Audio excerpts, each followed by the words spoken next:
एक समय की बात है, महात्मा बुद्ध अपनी तपस्या में लीन थे। उन्हें तपस्या में बैठे हुए कई दिन बीत चुके थे। तभी एक शिकारी उस रास्ते जा रहा था। उस शिकारी ने महात्मा बुद्ध को पहचान लिया। शिकारी ने महात्मा बुद्ध के बारे में बहुत बड़ाई सुनी थी, किंतु वह महात्मा बुद्ध की बड़ाई से संतुष्ट नहीं था। उसने परीक्षा लेने के लिए सोचा।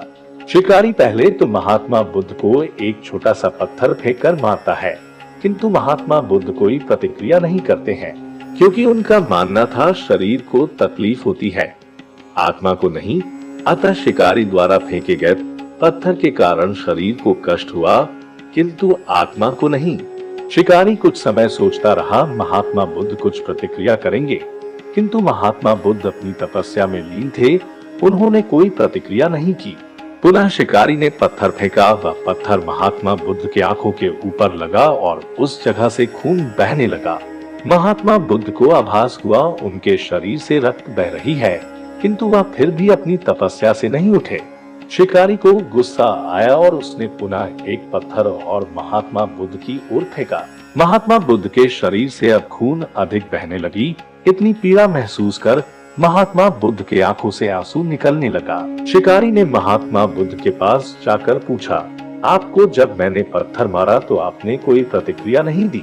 महात्मा बुद्ध ने बड़े ही सरलता के साथ कहा, क्योंकि इससे मेरे शरीर को कष्ट हुआ है, मेरे मन मस्तिष्क को नहीं। शिकारी अचंभित रह गया। उसने पूछा, फिर आपके आंखों से आंसू क्यों बह रहे हैं? इस पर महात्मा बुद्ध ने पुनः कहा, तुम्हारे द्वारा किए गए अनुचित कार्य के परिणाम के बारे में मेरा मस्तिष्क, मेरी आत्मा विचार कर रो रही है। तुमने इतना बड़ा पाप किया है, तुम्हें कैसी सजा मिलेगी? बुद्ध की बातों को सुनकर शिकारी महात्मा बुद्ध के चरणों में नतमस्तक हुआ और उनसे क्षमा याचना की। महात्मा बुद्ध क्षमाशील व्यक्ति थे। उन्होंने तुरंत शिकारी को क्षमा कर दिया और अपना आशीर्वाद दिया। वह शिकारी महात्मा बुद्ध का आशीर्वाद पाकर एक महान व्यक्ति और साधक के रूप में जीवन व्यतीत करने लगा। तो दोस्तों, अगर ये कहानी आपको पसंद आई हो तो प्लीज लाइक करें और हमारे चैनल पे आप पहली बार आए हो तो सब्सक्राइब करें।